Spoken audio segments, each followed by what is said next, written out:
ছাদে বাগান সৃষ্টি করে তা থেকে সুফল আহরণ করার প্রবণতা দিন দিন বৃদ্ধি পাচ্ছে। 4 থেকে 5 বারের মতো স্বাস্থ্য সচেতনতা ও নিরাপদ ফল সবজি প্রাপ্তি সুবিধা নিশ্চিতকরণে অনেকেই ছাদে বাগান তৈরি অনুপ্রেরণা পাচ্ছে। বয়স্ক নরনারী অবসর বিনোদনের প্রয়োজনে ছাদ বাগান সৃষ্টিতে অনেকে আগ্রহী হয়।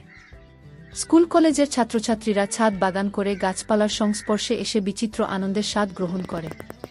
অনেক বৃক্ষপ্রেমিক পরিকল্পিতভাবে নিজ হাতে ছাদে বাগান করে সৃষ্টির আনন্দ ও গাছপালার প্রতি ভালোবাসার বহিঃপ্রকাশ ঘটাচ্ছেন। আম্রপালি আম গাছ একটা সুন্দর ছাদ বাগান দিতে পারে পরিচ্ছন্ন পরিবেশ ও সারা বছর ধরে পরিবারের চাহিদামতো নিরাপদ ফলসবজি।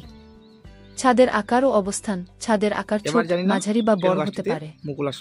এ আকার বিবেচনায় ছাদের কোন অংশে কি কত সংখ্যক বিভিন্ন ফল, সবজি, মশলা ও ঔষধি গাছ চাষ করা যাবে তা শুরুতেই নির্ধারণ করা প্রয়োজন। নির্ধারিত ছাদ কত তলা বিশিষ্ট, আশপাশে কত তলা বিশিষ্ট বিল্ডিং বা বড় আকারের গাছপালা আছে, সারাদিনে সেখানে আলো বাতাস বা রোদ পাওয়ার সুবিধা বিবেচনায় বাগান সৃষ্টি করতে হয়। ছাদের অবস্থান অতি উঁচু হলে ঝড় বাতাসের প্রভাব বেশি পড়ে। এজন্য বেশি লম্বা আকারের ফল গাছ ছাদে রোপণ করা ঠিক হবে না। এমন অবস্থানে গাছ হেলে পড়া, ডাল ভেঙে যাওয়া, ফল ঝরে পড়ার সম্ভাবনা বেশি থাকে। এজন্য এক্ষেত্রে গাছকে ছেঁটে রেখে বেশি উপরের দিকে বাড়তে না দেয়া ভালো। এছাড়া যেসব গাছ কম উচ্চতা বিশিষ্ট ও পাশের বেশি বাড়ে তা দিয়ে ছাদ বাগান সাজানো প্রাধান্য দেওয়া উচিত। একই কারণে কলা, পেঁপে এ ধরনের লম্বা আকারের গাছ অতি উঁচু ছাদে রোপণ না করাই উত্তম। ছাদে রোদের তাপ বা প্রচতা সরেজমিনের তুলনায় বেশি। সরাসরি রোদ পড়া এবং তার প্রতিবিম্ব প্রতিফলনের কারণে এমনটা হয়। এজন্য ছাদ বাগান সৃষ্টিতে 5-0-7-0 রোদ প্রতিরোধী ঘন নেট 7-8 ফুট ওপরে ফিট করে ছাদের গাছের জন্য অনুকূল পরিবেশ সৃষ্টি করা যেতে পারে। ছাদে বাগান স্থাপন উপযোগী করা। প্রথমে অনেকেই ছোট বড় নানা প্রকার টবে গাছ লাগিয়ে ছাদ বাগান শুরু করে। তবে এই ব্যবস্থায় খুব একটা সফলতা আনা সম্ভব হয় না। এজন্য ছাদে রোপিত গাছের শিকড় যেন বেশি ছড়াতে পারে এবং বেশি সংখ্যক গাছ রোপণ করা যায় অথচ ছাদের কোনো ক্ষতি হয় না, এই ব্যবস্থা শুরুতেই নেওয়া দরকার। বক্স তৈরি করা। বেশিরভাগ ছাদ বাগানি ছাদের কিনারগুলো 2-3 ফুট চওড়া ও 2-3 ফুট উঁচু করে বক্স তৈরি করে নিয়ে সেগুলো পটিং মিডিয়া দিয়ে ভরাট করে তাতে গাছ রোপণ করে থাকে। অনেকে নিচে 1-2 ইঞ্চি ফাঁক রেখে ঢালাই করে নিয়ে মজবুত করে এ বক্স বানিয়ে নেয়। কেউ বা বক্সের নিচের অংশ 2-3 ইঞ্চি উঁচু করে এ অংশ ঢালাই করে তার উপর সরাসরি ইটের পাতলা গাঁথনি দিয়ে কম খরচে অনুরূপ লম্বা বক্স বানিয়ে নেয়। বিকল্প ব্যবস্থায় টিনের প্লাস্টিকের স্ট্রাকচার তৈরি করে অথবা জাহাজ ভাঙা বাথবের আকারের পাত্র সংগ্রহ করে তা বক্স টবের বিকল্প হিসেবে ব্যবহার করে। পটিং মিডিয়া দিয়ে বক্স টব ভরাট করা। সাধারণত নার্সারি থেকে গোবর মেশানো ভিটে মাটি সংগ্রহ করে তা গাছ রোপণের কাজে ব্যবহার করা হয়। যেহেতু ফসলি জমির মতো ছাদ বাগানে লাগানো গাছের শিকড় ছড়ানোর সুযোগ কম, এজন্য ভালো মানের পটিং মিডিয়া দিয়ে এবং এর নিচের অংশে পানি নিষ্কাশন ও সহজভাবে গাছের শিকড় ছড়ানোর ব্যবস্থা করা প্রয়োজন। বক্সের বিভিন্ন স্তর যেভাবে উপযোগী করা যেতে পারে তা নিরূপ। তলার প্রথম অংশ। তৃতীয় গ্রেডের ইটের কম দামি ছোট আকারের খোয়া টুকরা দিয়ে 3-4 ইঞ্চি ভরাট করা। তার উপরের স্তরে 2-3 ইঞ্চি পুরু করে কাঠ কয়লা দিয়ে এ দ্বিতীয় স্তর ভরাট করা। 3 স্তর 2-3 ইঞ্চি পুরু করে নারিকেলের ছোবড়ার টুকরা অথবা নারিকেলের ছোবড়া দিয়ে সাজানো।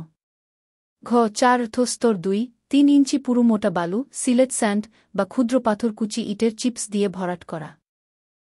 শেষের বা উপরের অংশ 2-5 ফুট ভালো মানের পটিং মিডিয়া দিয়ে ভরাট করা হলে ছাদ বাগানের গাছের জন্য বেশি উপযোগী হবে। পটিং মিডিয়া তৈরির পদ্ধতি। বিদেশে প্রধানত পিটসেল ও জৈব পদার্থ কম্পোস্ট দিয়ে তৈরি রেডিমেড পটিং মিডিয়া বিভিন্ন স্থানীয় নার্সারিতে পাওয়া যায়। এমনকি কোন ধরনের গাছ রোপণ করা হবে তার জন্য ভিন্নতর মিডিয়া পাওয়া যায়। ভালো মানের মিডিয়া তৈরিতে এ দেশে যা পাওয়া যায় তার একটা আনুপাতিক হার নিম্নে দেয়া হল। কোকোডাস্ট বা নারিকেলের ছোবড়ার গুঁড়া 2-5। মোটা বালু, সিলেট স্যান্ড 1-0। ভিটে মাটি যা নার্সারিতে পাওয়া যায় 2-5। আবর্জনা পচা গোবর 3-0। তৃতীয় গ্রেডের ইটের ক্ষুদ্র চিপস খোয়া 1-0। এগুলো ভালোভাবে মিশিয়ে বক্স টবের অবশিষ্ট অংশ ভরাট করে তাতে গাছ লাগানো হলে গাছ দ্রুত বাড়বে, বেশি ফলন পাওয়া যাবে।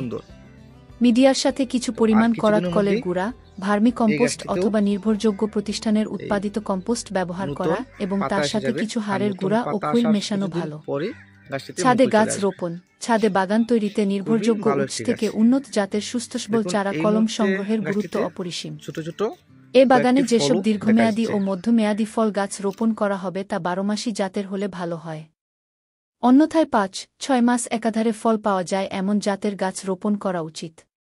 খুব কম সময় ধরে ফল পাওয়া যায় লিচু এমন গাছ ছাদের জন্য নির্বাচন করা ঠিক না। বাগানকে এমনভাবে সাজাতে হবে যেন তা সব সময় কোনো না কোনো গাছে ফুল ফল ধরা অবস্থা বিরাজ করে। ছাদ বাগানের জন্য উপযোগী ফল গাছের মধ্যে আম, বিদেশি কাঁঠাল, আঠা, ভোঁতাবিহীন রঙিন জাত যা রোপণের 2 বছর পর ফল দেয়, পেয়ারা, 12মাসি লেবু, কাগজি, সিডলেস, এলাচি, মাল্টা, কমলা, থাই বাতাবি, কুল, টক ও মিষ্টি, ডালিম, শরীফা, সফেদা, আমলকি, 12মাসি আমড়া, জামরুল, অরবরি, বিলিম্বি, করমচা, ড্রাগন অন্যতম।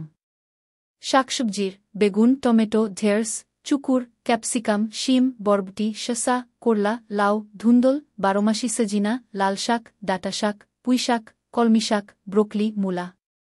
মশলা জাতীয় মরিচ, ধনেপাতা, বিলাতি ধনিয়া, পুদিনা, কারিপাতা, পেঁয়াজ, রসুন, আদা, গোলমরিচ, পাম। ঔষধিগুণ বিশিষ্ট অ্যালোভেরা, তুলসী, থানকুনি, চিরতা, স্টিভিয়া, গাইনোরা।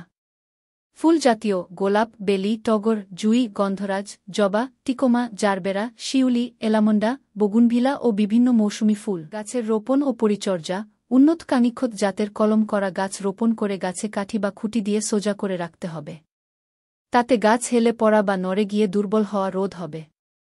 প্রয়োজনে গাছের অপ্রয়োজনীয় কিছু ডাল বিশেষ করে ওপরের দিকে বেশি বাড়ন্ত ডাল কমিয়ে গাছকে বেশি উঁচু না করে পাশে বাড়তে সহায়তা দিতে হবে। গাছের আকার বেশি ছোট হলে অপেক্ষাকৃত ছোট টবে বা সিমেন্টের পরিত্যক্ত তৈরি ব্যাগে কিছু সময় সংরক্ষণ করে পরবর্তীতে বড় হলে তা পর্যায়ক্রমে বক্স বড় টবে রোপণ করা ভালো। তবে সংরক্ষিত গাছ সরাসরি ছাদে না রেখে নিচে এক সারি ইটের উপর বসানো দরকার।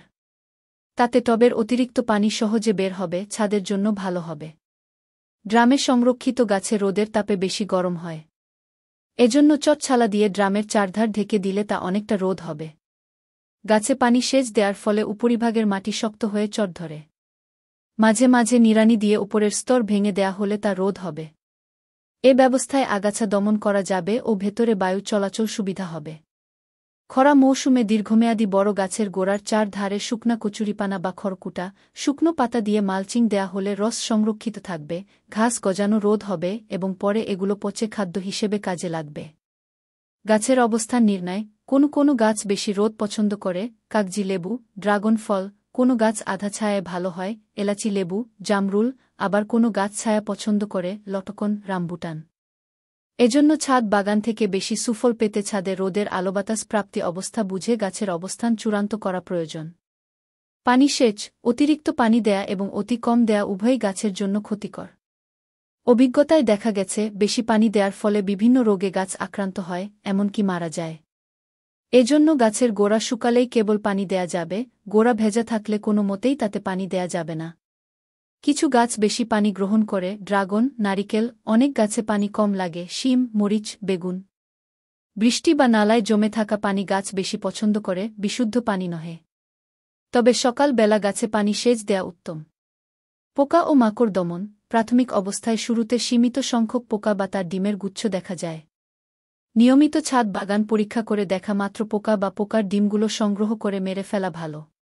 পাতার নিচে ভাগে পোকামাকড় অবস্থান করে। অনেক ক্ষেত্রে বয়স্ক পাতায় পোকামাকড় বেশি দিন আশ্রয় নেয়। এজন্য পাতা হলুদ হওয়া মাত্র পাতার বোটা রেখে তা ছেটে দিতে হয়। অতি ঝাল 2-3 গ্রাম মরিচের গুঁড়া 1 লিটার পানিতে ভিজিয়ে রেখে পরের দিন ছেঁকে নিয়ে তাতে 2 গ্রাম ডিটারজেন্ট পাউডার ও 1 চা চামচ পেঁয়াজের রস একত্রে মিশিয়ে 8-10 দিনের ব্যবধানে স্প্রে করলে জৈব পদ্ধতি অবলম্বনে গাছকে পোকার হাত থেকে নিরাপদ রাখা যায়। মাইট বা ক্ষুদ্র মাকড় খালি চোখে দেখা যায় না। লিচু, মরিচ, বেগুন, গাঁদা ফুলে মাইটের উপদ্রব বেশি দেখা যায়। মরিচের গুঁড়া পদ্ধতিতেও এ মাকড় দমন করা যায়।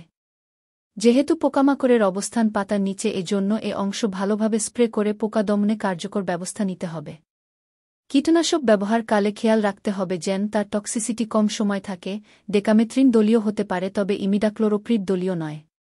সার প্রয়োগ মাছ, মাংস ও তরকারি ধোয়া পানি গাছে ব্যবহার করলে গাছের খাবারের অভাব কিছুটা পূরণ হয়।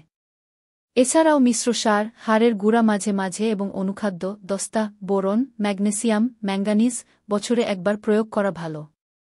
মাছের কাঁটা, হাড়ের টুকরা, ডিমের খোসা, তরিতরকারির পরিত্যক্ত অংশ, পাতা, একটা ড্রামে পচিয়ে নিয়ে ছাদ বাগানে ব্যবহার করা ভালো।